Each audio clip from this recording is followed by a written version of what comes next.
one of the greatest umpires the world has ever seen, Simon Taufel. Simon, thanks for joining us. Players always say that they are under pressure, but you make decisions with 13 angry men around you, with millions watching, no second chance. Well, I've given Sachin out a few times incorrectly. I've given Virat incorrectly out.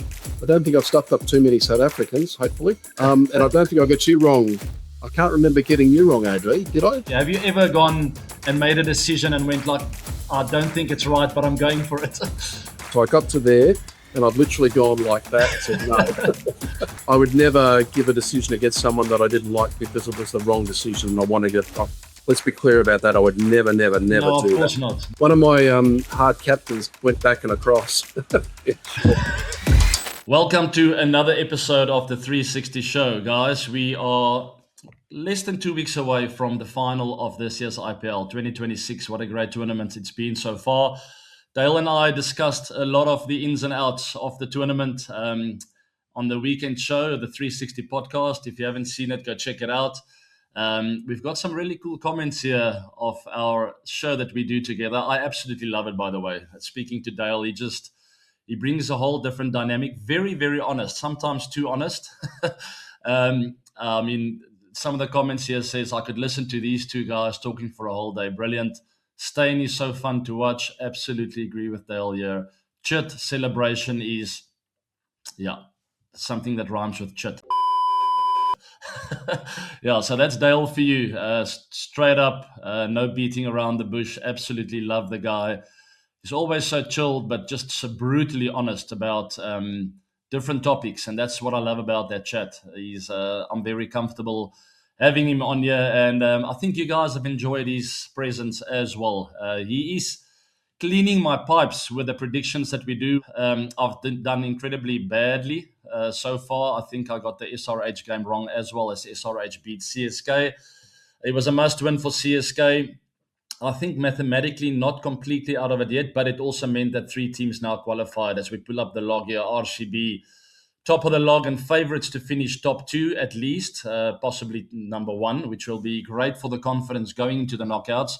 Then you have GT, SRH. They can both obviously catch RCB, but I like RCB's net run rate of 1.065. So if GT or SRH would like to overtake RCB, both of them, which will mean RCB will have to play qualifier 2, obviously, which we don't want, which I don't want at least. I don't know about most of you guys. I think there are lots of RCB fans on here, but a huge incentive to do so, by the way. As you guys know, it really helps to finish top 2 to sort of help you give a bit of insurance. If you have a bad day, you still have a bite at the cherry to go to the final. So yes, if SRH and GT win, RCB will have to have a look at that net run rate. And it's quite interesting. 1 spot remaining for the rest of them, for Punjab, RR, CSK, DC, also KKR, still with an outside chance there. So we'll see how that unfolds, guys. It's just great to see the IPL with a climax like this. Fantastic tournament, great quality of cricket, and it's been absolutely phenomenal. I've got a great interview lined up for you all, by the way, so just hang tight. Do not miss this one. You don't want to miss this one. It's pretty cool. The individual I got on here, someone I've got a lot of respect for, someone who's got a lot of power in particularly one finger. We'll cover that really, really soon. So the remaining matches then are LSG up against each other, KKR, MI, GT, CSK, SRH, RCB, big one that, LSG, Punjab, MIRR, KKR, DC. 5 teams playing for 1 final spot. Who do you think will make it to the knockouts? Who will clinch that 4th spot on the table to join GT, RCB, and SRH? All right, guys, it's just great. I'm in a great mood because my team, RCB, they are up there again, and hopefully will go back to back. They've got a really good chance, playing good cricket, just an all-round well-balanced team. Not the same guys winning the games every single time out. They are rotating again, similar to what happened last year. It's been a bit of a trend for this new look RCB side, as you don't have the same man of the match every single game. Every game there are 2, 3, 4, 5 guys standing up and making a difference for the team. All right, what's on FanCode this week, guys? It's not just the IPL getting to the final stages. There are lots of other big tournaments and teams trying to win trophies. If you haven't got your FanCode subscription and account sorted out yet, get it done and dusted right away to make sure you do not miss any of the great sporting action globally, not only in India or South Africa, but all the other cool stuff like the ISL, Indian Super League. The race concludes this Thursday with 5 teams in the hunt, guys. I'm not going to mention all 5 of them, but mathematically all eligible for the title with 2 points separating the table toppers from 6th place. Absolutely incredible. So we'll see who's got what it takes to go all the way. Finals and not knowing what's going to happen, because the interesting part of this is not like cricket. It's all played at the same time, similar to the Premier League football over there in England. It all happens at a very similar time, and it's really difficult. You don't have an advantage knowing what the opposition or someone playing in another game are getting up to. All you can do is focus on the now and what you are confronted with. And that will be my advice to these 5 teams. I'm still not going to mention all 5.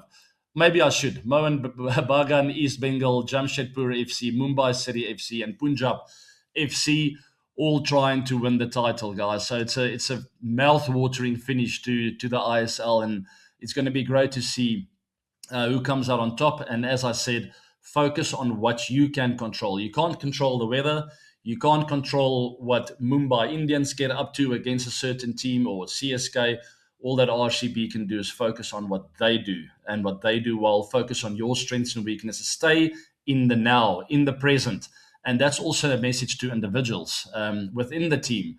Focus on what you can control. You can't control the crowd cheering you on or booing you. You can't control a lot of other things. You can't always control what the opposition is doing, but what you can control is your processes and focusing on what you've been working on the entire season and what makes you good as a player. So the ISL live on FanCode, don't miss that.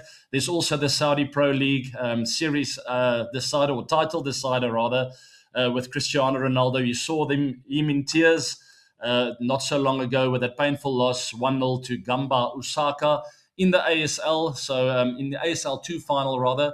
So all eyes will now be on CR7. Can Al Nassr go all the way?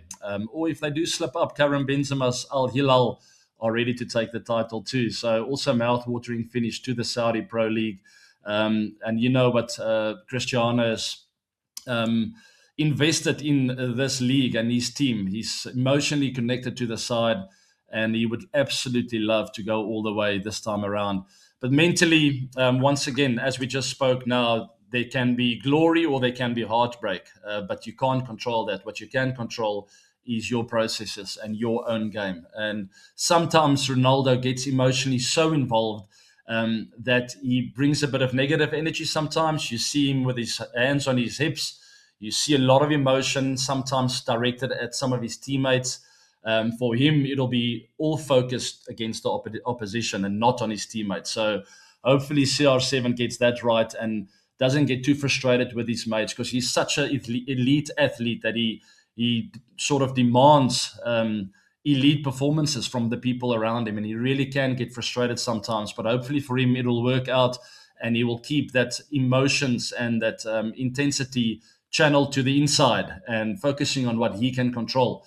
And hopefully for him, he will go all the way. Also live on FanCode, that, guys. So there's also the DFB Pokal final, the German Cup, that is. Bayern Munich had an incredible season, scored a lot of goals. It's all about Harry Kane there. I mean, it's almost every single game that he finds the back of the net. So they will be going for the 35th title. That will also be live on FanCode. And then there's more stuff coming. This is pretty cool. ICC Men's Cricket World Cup League Two. All the associate or the smaller teams, the emerging nations, Scotland, US, Oman, Netherlands, Nepal, Namibia, Canada, and the UAE. 144 matches, guys, all live on FanCode. That's going to be really cool. And it's so important this for the cricketing world, is to see teams like this get more game time. And obviously, if they do qualify and they get the ODI status, it means so much to them. They get funding from the ICC, and financially they are secure.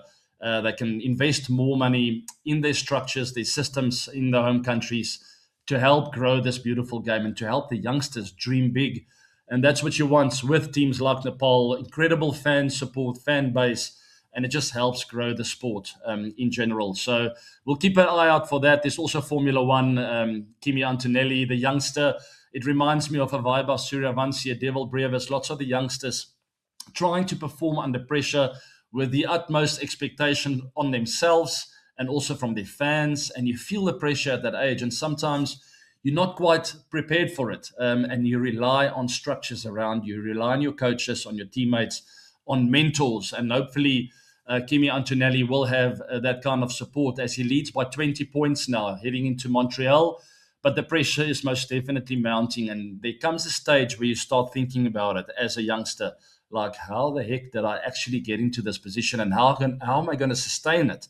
And that's where you need support. You need really good systems and structures, and sometimes that's the most important thing for a youngster, as life just happens in the fast lane. I remember when I was 20, 21 years old, it was just flying by, and all of a sudden you're getting onto planes and you fly business class and you're playing a match, and there's huge crowds all of a sudden, presses and media people want to get comments out of you. So life just happens completely different to what you're used to. And that's where you just sometimes need a calm face, a calm individual next to you telling you that these are your structures, stick to the system, stick to what we're doing here, one step at a time, stay in the now, which will be incredibly important for Antonelli if he wants to go all the way and keep a hold of that lead, because the rest are on his heels and they are coming. Guys, everything I just spoke about will be live on FanCode. Make sure you get your account sorted out. Get everything downloaded that you need to download and watch all the action live on FanCode. So very much looking forward to that.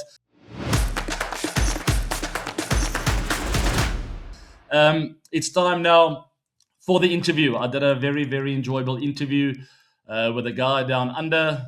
His name is Simon Taufel, the man with the powerful finger, the index finger.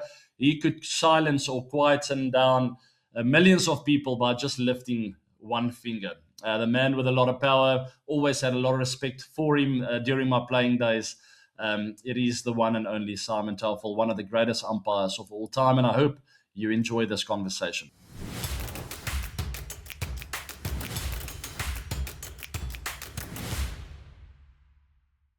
Simon, thanks for joining us on the 360 show. AB, great to be here. Thank you for the opportunity, and I hope that I live up to those former expectations and reputations, I should say. Yeah, I've played many games with you on the park and also on the side as a match referee and this and that, or third umpire. But players always say that they are under pressure, but you make decisions with 11 sometimes angry, 13 angry men around you, with millions watching, no second chance. What does pressure feel like from an umpire's point of view? it's very difficult, AB, to try and beat the video camera. You're right that we've got, one set of eyes and we're trying to compete against 31 cameras and also try and keep everybody happy. That's just not possible. We know that in the game of cricket. It is 2 against 22. So together with my mate on the field, we've got to stay strong. We're a team in ourselves, and pressure can create really good things. It can bring out the best of you, but it can also destroy careers and people as well. And I've stood with people that have gone to water, and I've stood with umpires that have actually ended their careers with me, and I've started, obviously, some careers as well. If you go back to World Cups and the like, and South Africa's don't have a great track record in World Cups, because pressure can affect performance. Yeah. For us and for me, the best way forward is just to focus on my game, keep it really simple, understand that I'm not there to please anyone except myself. Focus on what's happening in front of me and stay in the moment, stay super connected to the moment. It's just a game of cricket. I'm going to do my best. And at the end of the day, you walk off, and most of the time things go well. And occasionally, as you said, we'll silence the people. I've given Sachin out a few times incorrectly. I've given Virat incorrectly out, so it happens. And I don't think I've stuffed up too many South Africans, hopefully. And I don't think I got you wrong. I can't remember getting you wrong, Adri. Did I? It's possible. I'll have to go back. Maybe one little glove down leg side at the Wanderers or something. Something comes to mind, but but maybe I did touch it. I don't know. We'll never know. As a player, I always felt some umpires had the ability to calm a game down without having to say much. And you were one of those. How do you earn that authority? How do you get to that space? Look, I think one of the great things about umpiring is it teaches you a lot about yourself. You work your way up through the pathway exactly like a player, and you work yourself out. You work out what suits you best. You know, we talk about managing people, we talk about managing situations. For me, it's about managing the person and managing the situation, managing the issue. I think you're right. Your umpires have got to be the calmest person in the room. And the way that it worked for me, AB, was I sort of desensitized myself from the game. I didn't get emotionally involved. I didn't get emotionally attached to a scoreboard or who was playing or, you know, who the teams were. You know, for me, it was just about bat and ball. You know, where did the ball pitch? Where was it coming from? Where was it going? What did it hit? What sound did it make? And of course, the players are emotionally engaged. The coaches are emotionally engaged because the victory is the most important thing. But for me, the victory is minimal criticism, no one talking about me or about the umpiring team. So how can we do that? We rise above all that emotion. We keep it really factual. We keep it really sterile. And if we can use some things like presence, so don't actually have to get involved in everything all the time. You could just stop the game. You know, just walk off to the side, let everyone else say what they want to say and do what they want to do, and realise it's about the players. So let them have their say, let them show their emotions, and that's fine. Or, you know, we don't want to turn the game into robots.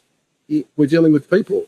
And I think listening is a really important skill as a match official as well, and respect. And one of the great things that I did early on in my career was I went on exchange across to your country in South Africa, and I did some first-class cricket there. And I think that teaches you a lot about different cultures and different people and how they respond and react. And, you know, one of the great lessons I was taught early on in my career was don't speak to the players unless they speak to you. You know, don't take them away from their game and their purpose and whatever. So I tried not to do that as well. So I think there's a lot in that, but it's about being yourself. It's about understanding what the other people are trying to do. There's a lot of respect involved. There's a lot of listening involved. And the game's not about the umpire or the umpires. The game's about the players. And I think if we keep it framed around that, we're going to have more good things happening than bad things. Yeah, talking about players speaking to you, we all, as players, we know there's that line of not trying to cross it, but you also want to sort of get your point across. Did you sometimes, before a match, going into a big game, knew that some player or a captain was going to challenge you on the day? That you find those kind of personalities to deal with difficult?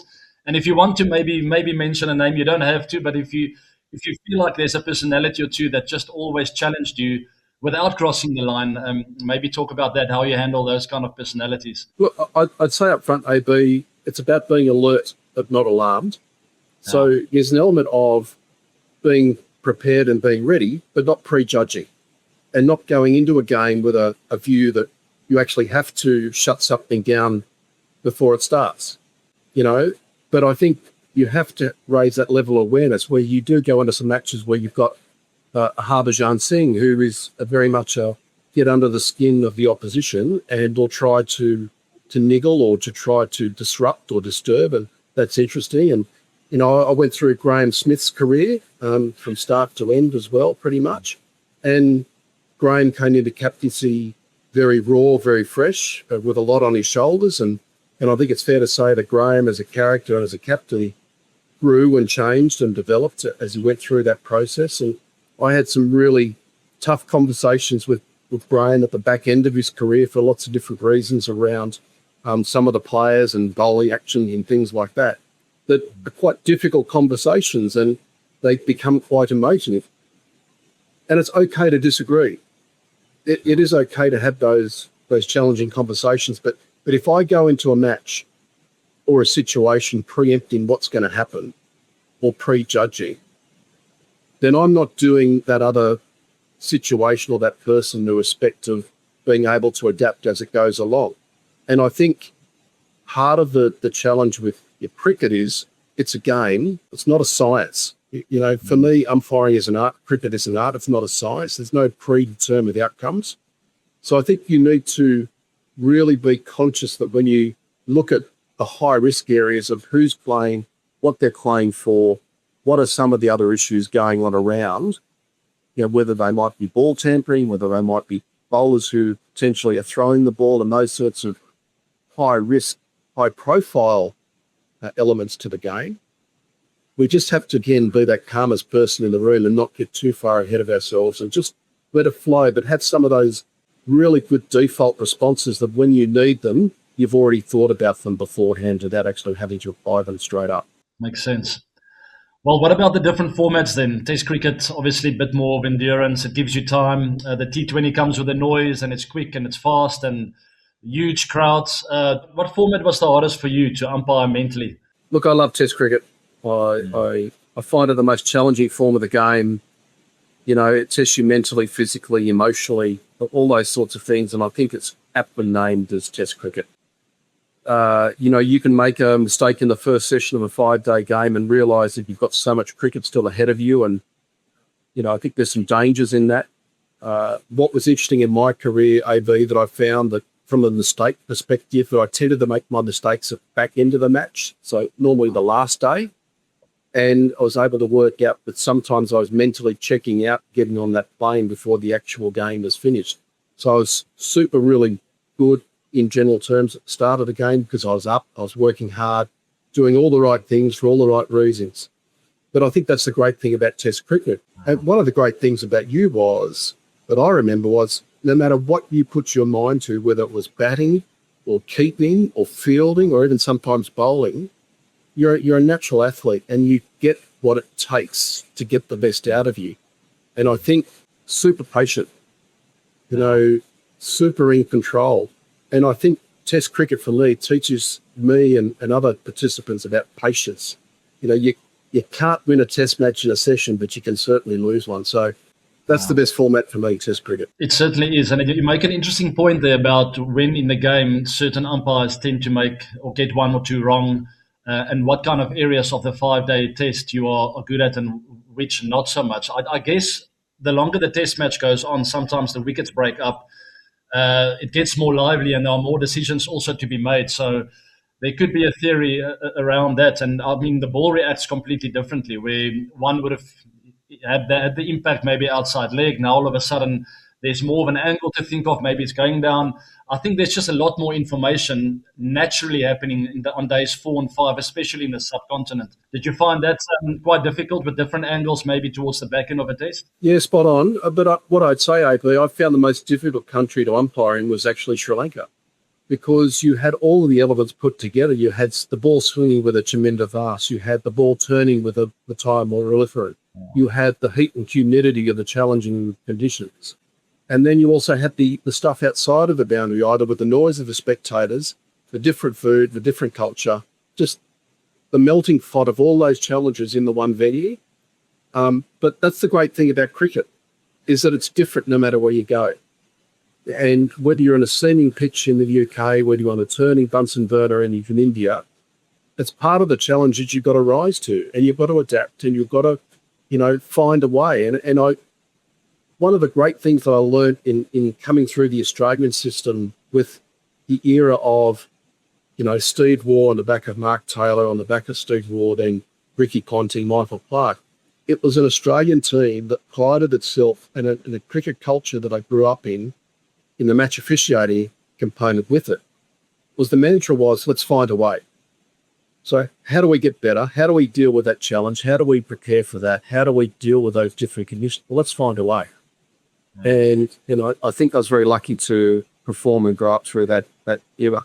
Yeah, true. Let's go to one of your biggest highlights then, the Cricket World Cup 2011, the semi-finals in Mohali, Pakistan, India. Not only was there a very loud crowd and it was jam-packed, but the crowd was also emotionally invested. What changes in those kind of situations, in those games? We try not to actually think too much about those changes at all, AB. We actually say, look, this is just another game of cricket. Okay. And certainly from a broadcasting perspective, spectating one, an event one, there's a lot at stake. But for Ian Gould and myself on field, we get together with our third umpire, fourth umpire, and match referee and say, it's just another game of cricket. How do we try and shut out all that noise? How do we actually just keep what we do pretty simple and just appreciate a game of cricket? Because we know that the players hopefully are going through that same process where they're just trying to say, you know what, let's try and just be ourselves out here today. Try not to put extra pressure on ourselves. Yes, we want to win. Yes, there's a bit at stake. But at the end of the day, how we bat, how we bowl, and from an umpiring perspective, how we communicate, how we make decisions, we want to keep that relatively the same. But because it is in a very smaller environment, cauldron, 2 prime ministers there, yes, the whole cricketing world watching us, you can get caught up in the moment a bit. And I think that's when you just start to develop your techniques around, well, how do we shut out that noise? How do we look at that eye contact? How do we rise above some of those game day challenges and deliver our best performance? We'll talk a little bit about tough performances because I've experienced this as well, especially in the field, like standing in the slips, you let one go past you or you drop a sitter. And then it definitely plays on your mind. You tell yourself, stay in the moment, everyone drops a catch, move on to the next ball. But you find yourself, I found myself sometimes standing at slips thinking, I'm really hoping he doesn't edge it in my direction. I'm not ready for this. And then someone else might drop a catch. And that even I didn't do anything wrong in that moment, I felt that added pressure as well. And I think you will maybe the same. Your opposing or the umpire at the other end makes a couple mistakes, you make one, and all of a sudden the moment just gets quite big. How did you deal with making bad decisions and not feeling sort of rushed to then go and try and correct it immediately? There's a lot of good talk around this about, try and park it, try and put it behind you, do all those sorts of things. But look, you're a human being, I'm a human being. It hurts. You stuff something up, you drop a catch, I make an incorrect decision, it hurts. And the thing is there's nowhere to hide. You've got to go back to your fielding position. I go back to my mark behind the bowler's end stumps. And you can't hide. And you know that you've got everyone talking about it. You know that you've got those replays going on while the match is still going on. And it hurts. And even when you go back to the hotel after day's play, it replays in your brain and you keep thinking about it. And it's that vicious cycle that doesn't seem to escape you. So this is where that mental toughness really kicks in, that ability to control your thoughts and emotions and don't let them control you. So how do you break that? So every time that you have that negative self-talk in your brain around, oh, you idiot, you've got that wrong, you dropped that catch, etc., or my mate's got one wrong, we need to lift. It's about turning that negative self-talk into a positive self-talk to say, come on, let's do this, let's get the next one. Let's get the next one. Let's get the next one. Because the only thing that is worse than making one mistake is 2. And from a player's perspective, I really respect that, look, most players will forgive a mistake, but they won't forgive 2. And I think rather than apologise and say, look, I'm sorry I got that one wrong, all they want to hear from me is, I'm going to get the next one right. I'm going to get the next one right. And I think, great players get it right most of the time. Great umpires get it right most of the time. And I think the best way that I can explain what we do as umpires is the same as a player. Reframe it, represent it to yourself, tell yourself you can do it. You're one of the best going around. You can do this. Let's focus on this ball. Let's stop thinking about the past and reconnect with the present. Yeah, I guess that comes with experience and having made mistakes and just ultimately embracing the fact that we all make mistakes, and that's how you actually grow as a player or umpire or as a human being. And it's sometimes a bit of a process to get through that. You do figure it out for yourself. You really do. If you can't figure it out for yourself, you don't survive. Yeah, spot on. And that's mainly my advice to youngsters is they want to know how I pulled off certain shots and did you see Virat Kohli doing this? And it's good to be inspired and motivated by other players and greats of the game. But ultimately, you're going to have to go into the nets and find your game and your authentic self and your strengths and weaknesses. Was there maybe a quiet ride back to a hotel or a quiet walk back where you felt like, I don't know where I'm going to next, but I'm going to have to get up and go again? Yeah, look, in my development sessions with the teams that I sometimes talk to or work with, I talk about my worst test match in the UK at Trackbridge, England versus New Zealand. And I think it was around 2007. And I made a lot of mistakes in that game. And I literally, when the match finished, I thought, thank God that's over. And I remember John Bracewell, the New Zealand coach, coming across to me and saying, he just put his arm around me at the post-match presentation and said, look, well done. And I said, sorry? No. He said, well done, because he said, my boys told me, they said, you never gave up. Even though you're having a tough game, you never gave up. But the reason I tell you that is because I got on that plane after that test match to go and come back home to Australia. And I'm thinking, I don't know whether I want to do this anymore. I don't want to feel this way. I don't want to be responsible for that type of performance and to be the centre of attention and to cop this criticism and this negativity. I'm not sure I'm cut out for this. And you talk about learning from mistakes, and it's really interesting, AB, because I read a book from Bat Gilbert on the flight home from that test match. It was called Winning Ugly, and I'd recommend it to any person, any athlete, any business person, around how to deal with failure and negative self-talk, because that was the low point of my career, and it's going to be on TV. And I genuinely had to make a decision. Am I going to give this away now, or am I going to learn from that and come back stronger? Well, you know what I decided to do. But you don't know how good you are until you actually have your worst day or your worst game. And I see every umpire who's had their worst game on TV, and it will either make you or break you. Same for a big player. You know, there's no great player that I know of, Bradman included, who's never been dropped. Tendulkar's been dropped. Polar's been dropped. Bradman's been dropped. Steve Waugh's been dropped. You know, you just give any top class player you pick at some stage in the career, they're going to hit rock bottom.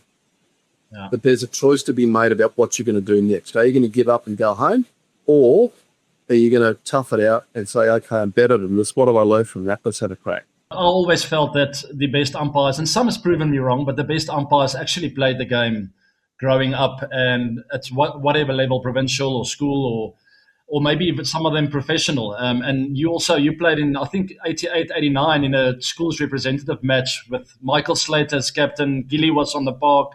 You had a bad back injury, but you were a very promising fast bowler, I read. What do you feel about umpires having not played the game ever before? And do you know some of those? And is it an advantage having played the game? I think it's an advantage, but I wouldn't say it's not possible for you to do it. No. It's a bit like it's preference and it's advantage, but I wouldn't say that you can't be a good umpire without it either.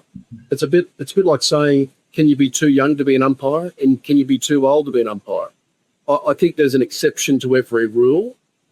But again, if you've got really good training, if you've got really good induction, if you've got really good listening skills, if you've got really good attitude, you can still make it. I think it's fair to say that if you played the game at a reasonable level, your pathway to the top is probably going to be quicker. So I've seen a Rob Tucker, I've seen Paul Rifle, I've seen, you know, a lot of former first class and international players who can make that transition quicker. And that's great. But I wouldn't like to go and say to someone, well, you've never played the game, so therefore you can't officiate it. You know, I don't think that's fair, and I don't think that's right. And I do remember a very quick story here for your viewers would be when I did one of my first games at the Lords as a 30-something, I was stopped at the gate pre-match inspection the day before by one of the stewards and say, hey, where are you going? And I said, well, I'm umpiring tomorrow. I'm going out to look at the pitch and the ground. He said, no, you're not the umpire. You're too young. You don't belong out there. And so I think, you know, we need to be very careful about stereotyping people and saying, no, you can't do it. But I think to your question, if you've played it, it's an advantage. You're more likely to respond to it. But I've seen a lot of great players who've played the game that will never covered as a cricket umpire. I'll go back briefly to 2013, and I wanted to actually touch on the fact that you were there before technology. You saw it being introduced. You see where it is today. In 2013, in your MCC Spirit of Cricket card lecture in 2013, you said, today everyone umpires the game by watching television. The invasive nature of this broadcasting has a double edge to it. It does put more pressure on players and umpires. 13 years on, how do you see technology now? Where's that fine line? Does it bring a lot of benefits to the game, or is it doing more damage? What are your thoughts on this? There is a cost to the game in terms of time and flow Definitely. and all those sorts of things. And, in IPL, you can challenge wides and no balls and all those sorts of things. And on the other side of it, so people want more right decisions. But then on the other side of that, they're saying, well, we've got a 2020 game going 4 hours. Wow. So what do you want the game to look like? Do you want more correct decisions? How much technology do you want? How much stoppages do you want? How long do you want this game to go on for? How many reviews should we have? And none of those answers are right or wrong. That's the beauty of these types of debates, is that your version of what technology should look like in a game is equally as valid as mine. But I think there has to be a consensus and a balance between, do we want technology to replace officiating? Do we want technology, and then how accurate is the technology, and is it consistent all the time in all the parts of the world, and in the World Test Championship where everyone's competing for the same outcome, but yet we don't have a DRS technology in Zimbabwe, even World Test Championship competition don't. So, there's all those other features. But so how do I answer your question? I like technology to support the umpires, to help them when the game has changed, or, if we can't hear and we can't see certain things in a noisy environment, technology is great. Okay. Wow. But at the same time, I want to see umpires make decisions and not just say, not my problem, and send it up to the TV umpire. And that's why I would love to see the soft signal come back, because technology and camera work doesn't always give us the answer we want. So if we don't have that, where do we go back to? And I love seeing umpires have the courage and the conviction and the commitment to make decisions, and not just say, you know what, I'm not going to bother getting your position because I've got preferred umpire there if I need it. I'm not going to worry and look too close because, again, I can just go upstairs if I need it. And if I get one wrong, well, the players can challenge. I'd love to see a lot more effort put into how do we get it right before we need to use technology and have less stoppages in the game. No, it's spot on. I feel there needs to be a balance, but it's out of my window of power to to try and influence it. It's nice to talk about it and argue and hear different opinions. I'm not a fan of the wide referral that they've got going on in the IPL. It's just, it takes a minute and a half out of the game, and it's just ridiculous. Anyway, some more fun stuff, a little bit more on the lighter side. And this has happened to me as a player before, where you're halfway through a shot and you realize there's trouble here. I'm going to have to go through with it. There's no turning back here. Have you ever gone and made a decision and went like, I don't think it's right, but I'm going for it? Yeah, I have. I have. West Indies were playing England in a test match. Straussy was batting, and I reckon it was someone like Tino Best bowling, or Fidel Edwards. In swing there into his pads, and big shout for appeal. And I've gone to their AB, and then I've gone, no, because I've actually got the second noise come through, and I haven't given myself that sufficient time for that second noise to get to me and be part of my decision-making process. So I got to there, and I've literally gone like that and said no. That's brilliant. And you were right, I guess. I got it right. Oh, well done. Yeah, no, good on you. There's a moment, there's an edge or whatever, and then the umpire's got to make the decision. And it usually happens 2 or 3 or 4 seconds later. There must be a certain extent of, or I'm not saying confidence, maybe pleasure in a way, when you're confident about what you're doing. Did you ever get a little bit of pleasure with certain individuals? It's a bit of a naughty question. Someone is maybe giving you a bit of stick, going like, I'm not too unhappy putting my finger up here. The short answer is yes. You can mention my name, it's fine. No. Look, and here's the thing about cricket is, as I said before, we're dealing with people. So there are people that you get on really well with, and there are some people that you don't. And I'm sure in your teams you had the same sort of thing. There are teammates that were really easy to get along with, and there are teammates who thought, gee, that they're really hard work. But if I was able to give a batter out that perhaps was giving me a hard time, or a player that was giving me a hard time, or a player that, deep down I didn't really get along with, yeah, sure. I mean, it's nice to get them right, but it's even nicer when I would never give a decision against someone that I didn't like because it was the wrong decision, and I want to get. Let's be clear about that. I would never No, do of that. course not. One of my hard captains went back and across. Yeah, sure. I hear you. Simon, that's it for today. I really appreciate your time on here. I think the viewers are going to absolutely love your take on the game, and looking back in some of your past achievements, absolutely phenomenal. Thanks for everything over the years, and all the best with what's ahead. Bye, Donkey Boot, and great to reconnect with you and to see you again, and I hope we can press the flesh sometime soon. Man, I had a lot of fun chatting to him. One of the greatest umpires of all time, there's no doubt about it. And the reason for that, in my experience, was purely because of the way he could control his emotions and the decisiveness of his decisions and the way he communicated to players in a very decisive, respectful manner. Whether it was an easy decision or a very difficult one, Simon would always just remain consistent. And therefore, he's labeled as one of the best of all time. And it's also interesting how he calls out for umpires and the human side of umpiring to come back. Not completely. There's always room for technology, but he's calling out for a bit of a reset button. And that's one of the biggest things I took out of that chat. And I fully agree with him. There are some of the rules and the grey areas of the game,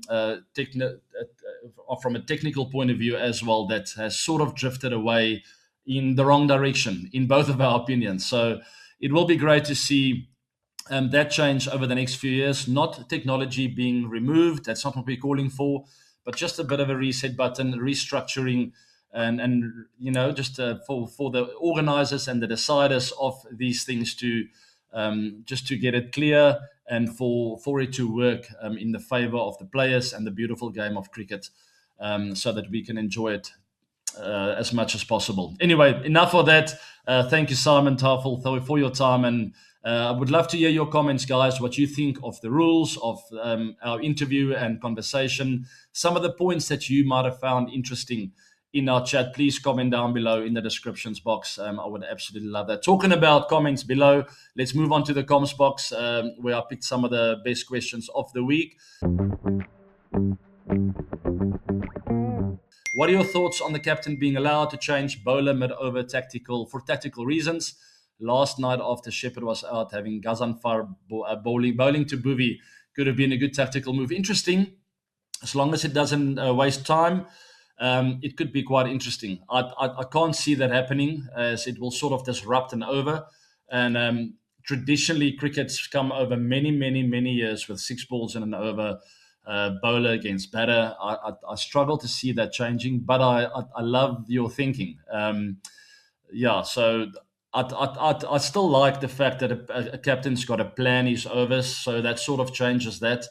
Sometimes a captain will decide to bowl his best over out, like in the 18th or the 19th over, leaving someone a bit weaker for that last over. Sometimes they do the other way around. So I do like the tactical side of that, and this will sort of disrupt it a bit. But there is always room to experiment and to play around with different tactics in the game. Good question there. I don't think it's time for that yet. But who knows, maybe the BCCI decide, next year's IPL, we do something along those lines. We'll wait and see. I think the impact player rule has sort of settled now, and it's part of the IPL. I quite like the impact player rule and the way the coaches and the captains have tactically worked with that. Anyway, next one, got a question. Is Jitesh's form a threat for RCB ahead of the playoffs?